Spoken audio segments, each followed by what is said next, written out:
Sudanese Sufi women, history and contributions.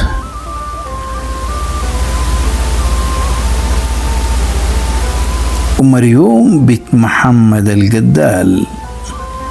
In this new episode of our series exploring the lives of Sudanese Sufi women, we turn our gaze to one of the forerunners of her age, a woman whose vital learning left behind remarkable marks on her community. The history of Sudan is rich with women who combine knowledge with sainthood, scholarship with spiritual depth, and service with steadfastness. Among these luminous figures shine the name of Um-Maryyom bint Muhammad Al-Qaddal.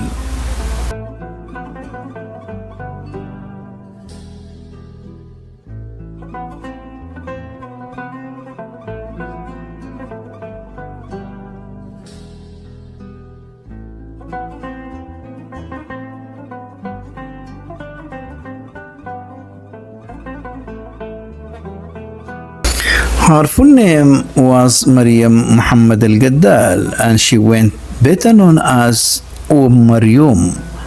She was descended from noble and learned lineage. From her mother's side, she is connected to the Mahas tribe, while from her father's side, she was Moroccan in origin. Her grandmother, Sharifa Fatima bint Hamad Abu Dannana, was herself a distinguished woman of piety.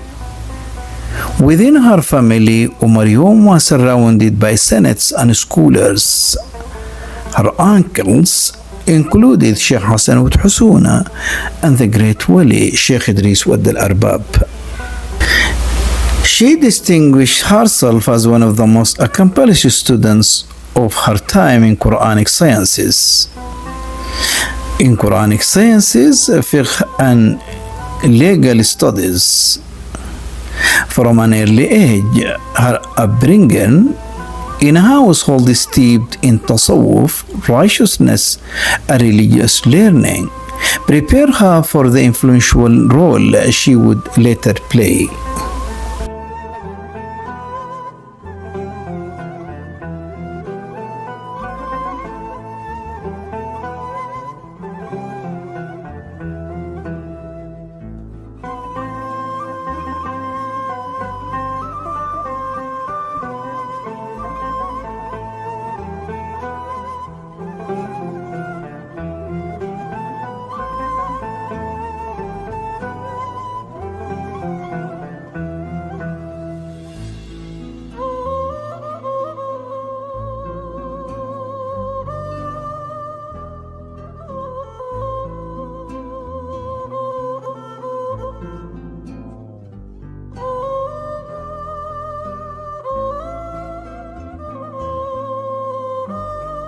At Tuti Island in the neighborhood of Khartoum, established by her father Sheikh Hamad, Um-Maryyom emerged as a pioneering advocate for women's education.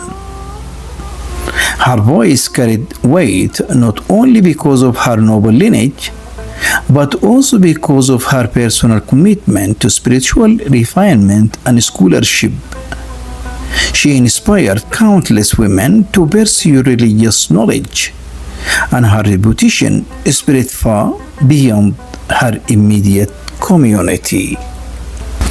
Though her fame endured, history often remembers her through her son, celebrated scholar and Wali, who became known throughout Sudanese history as Wad Um-Maryyom. So I'm referring here to Sheikh Hamad, and as we have presented in our previous episode, that Sheikh Hamad, by the way, scholar, one of the perfect guides, one of the founder of Tasawwuf in Sudan, to him attributed the establishment of Tuti Island, and at the same time what is known as Hillat Hamad. So Sheikh Hamad have been went famous with his mother, Um-Maryyom, and because of this, people recall what Maryoum whenever this term is mentioned, people recall Sheikh Hamad. So as I told, he is one of the greatest Sudanese Sufis. Yet despite her remarkable standing, the great historian Wadifallah did not record her contributions in his writing on scholars of her age. The silence, however, does not diminish her stature, for her legacy is carried through her students, and her influence is there in the presence of her son, the noted perfect wali, Sheikh Hamad Um-Maryyom.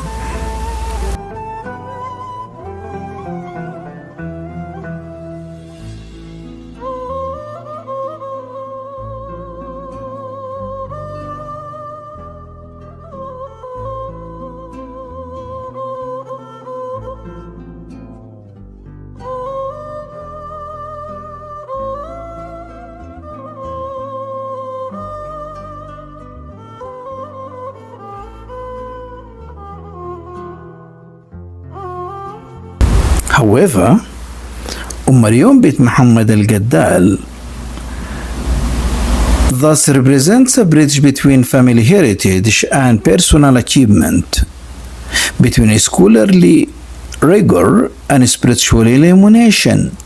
Her story enriches the narrative of Sudanese Sufism, reminding us that the history of knowledge and solitude in Sudan is incomplete without acknowledging the profound contributions of women like her. So, the audience, what I would like to tell is that Sudanese history, with a special reference to Sufism, has been built by the efforts that have been led by men and women. And as men have their great role in the spread of knowledge, in the spread of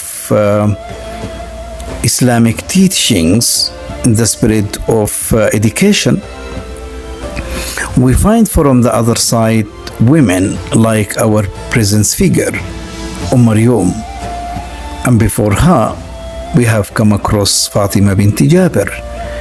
And before that, we started with Sayyida Batul al-Ghabsha. So, such figures, by the way, to them, furthermore attributed the spread of knowledge, mainly in its religious form.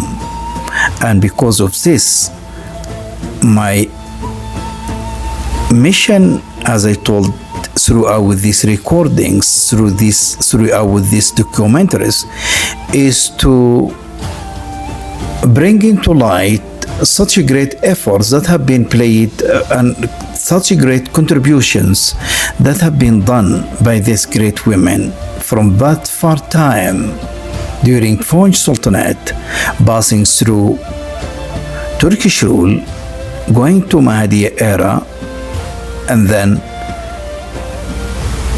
pre and post independence.